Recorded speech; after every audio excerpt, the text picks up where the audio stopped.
বারান্দায় নিজের লাগানো গাছের থেকে মরিচ ছিঁড়ে রান্না করার মজাই কিন্তু আলাদা। বাজার থেকে কাঁচামরিচ আনতে বলেছিলাম, বাজারে গিয়ে নাকি মাথা গরম হয়ে গিয়েছে। 400 টাকা করে কাঁচামরিচ না নিয়ে তাই ফেরত এসেছে। তো ছোটো মাছ রান্না করলে আসলে ধনিয়া পাতা, টমেটো, কাঁচামরিচ এগুলো না দিলে খুব একটা ভালো লাগে না। তো নিজের গাছই ভরসা, গাছে 2-4টা যে মরিচ ধরেছে সেখান থেকে এনে মরিচ দিয়ে আজকে রান্নাটা করেছি। মাছগুলো আগের দিন রাত্রে এনেছিলাম, তো মাছ না কেটে ফ্রিজে রেখে দিয়েছি। আর এখন মাছগুলো ভিজিয়ে রেখেছিলাম কিছুক্ষণ আগে। মাছগুলো একদম ফ্রেশ ছিল, যখন কিনেছি তখনও বললো যে সমুদ্রের পাড় থেকে ধরে নিয়ে এসেছে, মানে সি বিচ থেকে। তো কক্সবাজার সি বিচের আশপাশেও মাঝে মধ্যে মাছ উঠে, সেখান থেকে নাকি এনেছে। একদম বরফ দেওয়া ছিল না, কিন্তু রাতে আনার কারণে আর করা হয়নি। আর একদিন ফ্রিজে ছিল, তো এখন ছোটো মাছগুলো কাটতে যদিও কষ্ট হবে, তারপরও আমি বসে গিয়েছি মাছ পরিষ্কার করতে। চামচ দিয়ে মাছের আঁশগুলো পরিষ্কার করে নিয়েছি। এরপরে সবগুলো মাছ ধুয়ে ভালো করে পরিষ্কার করে নিয়েছি। আর এখন আমি অর্ধেক মাছ রান্না করব, বাকি অর্ধেক রেখে দিব, কারণ 1 কেজি মাছ যদি রান্না করি এক বেলায় খাওয়া হবে না, পরের বেলায় এবার আর কেউ খেতেও চাইবে না। তো আমি মাছ যেহেতু ফ্রেশ ছিল রান্না করতে চলে এসেছি। সাথে সাথে প্রথমে তেল গরম করে সামান্য একটু জিরা দিয়েছি, আস্ত জিরা ফোড়নের জন্য। এরপরে বেশ খানিকটা রসুন কুচি দিয়েছি। তারপরে এখানে ছোট থেকে একটু বড় 2টা পেঁয়াজ কুচি দিয়েছি। ছোটো মাছে পেঁয়াজ, কাঁচামরিচ, টমেটো একটু বেশি করে দিলে খেতে ভালো লাগে।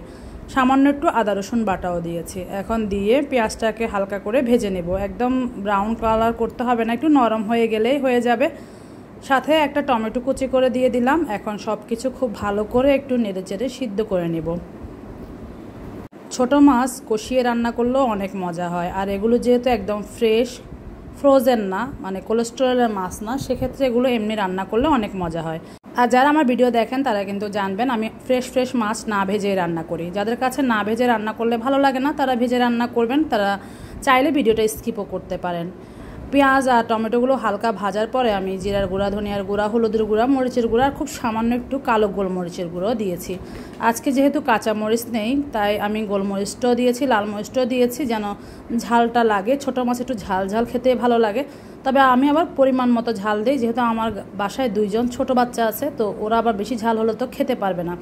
এখন আমি 2 টেবিল চামচের মতো পানি দিয়ে মশলাটাকে খুব ভালো করে কষিয়ে নিয়েছি। মশলা থেকে যখন তেল ছাড়তে শুরু করেছে, এই পর্যায়ে আমি কেটে ধুয়ে রাখা যে মাছগুলো রান্না করব সেগুলোই দিয়ে দিয়েছি। আর এই মাছটা কিন্তু অবশ্যই মাথা ফেলে দিতে হবে। আমি এর আগে যখন জানতাম না, তখন আমি কিন্তু মাছের মাথা সহ রান্না করে পরে খেতে পারিনি, কারণ মাছের মাথার অংশে 2টা একদম পাথরের মতো শক্ত থাকে, যেগুলোর জন্য মাছগুলো আর খাওয়া যায় না। তো এই কারণে আমি মাথাগুলো সব ফেলে দিয়েছি। কাটার সময় এই যে দেখেন একটা মাছের কিন্তু মাথা আছে, মানে আমি ভুলে গিয়েছিলাম, হঠাৎ মনে পড়াতে আমি বাকি সব মাছের মাথা ফেলে দিয়েছি। এমনিতে তো মাছের মাথা খেতে ভালোই লাগে, কিন্তু এই মাছের মাথা খাওয়া যায় না। তো যারা জানেন না দেখে চিনে রাখবেন। মাছটা আমি উল্টে পাল্টে ভালো করে মশলার সাথে কষিয়ে নিয়ে এখন ঝোলের জন্য 1 কাপের চেয়ে একটু পানি বেশি দিয়ে দিয়েছি। এখন আমার মনে পড়লো কি, আমার গাছে তো মরিচ আছে, সেখান থেকে কয়টা মরিচ না হয় এনে দিয়ে দেই। যে ভাবা সেই কাজ। আমি বারান্দায় চলে এসেছি, বাইরে বৃষ্টিও হচ্ছিল। তো আমি বেশি না, নিজের গাছের মরিচ ছিঁড়তে কিন্তু আমার খুব কষ্ট লাগতেছিল। 3টা 3 কালারের মরিচ ছিঁড়ে নিয়েছি।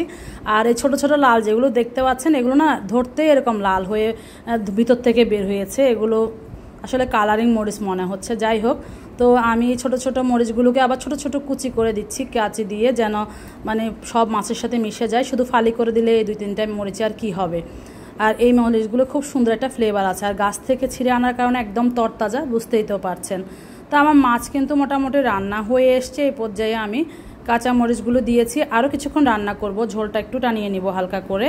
আর আজকে আমি আর কোনো কিছুই রান্না করছি না, কারণ এটা রাতের বেলা রান্না করছিলাম, দুপুরে আমরা বাইরে খেয়েছি, যার কারণে এই এক তরকারিতে আজকে আমাদের হয়ে যাবে।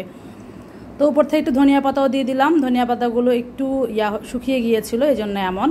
তো আমার আজকের এই সহজ রেসিপিটি আপনাদের কাছে কেমন লেগেছে জানাবেন। কাদের কাদের কাছে ছোটো মাছ বা সমুদ্রের মাছ খেতে ভালো লাগে তারাও জানাবেন।